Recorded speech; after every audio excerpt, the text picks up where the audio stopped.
Nung first year ko po, ano po ako nun? Christmas Eve tsaka New Year's Eve. Nandun po talaga ako sa hospital. Kasi ako lang po yung tatrabaho para sa kanila. Kaya tuloy-tuloy po yung kayod. Kaya naisipan kong mag-OFW at makipagsapalaran sa ibang bansa.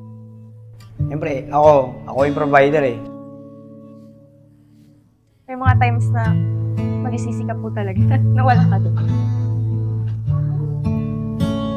Ang plano ko ngayong Pasko, so makaipon lang tapos makauwi sa probinsya para ma-celebrate namin yung Christmas sama-sama ng family ko.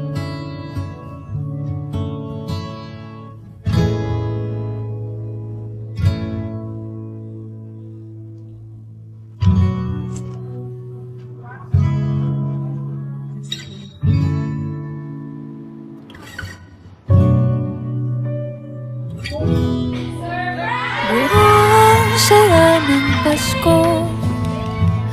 Buo ang saya ng Pasko. Dito sarap ang pinagsasaluhan. Dito puso ang tahanan. Buo ang saya ng Pasko.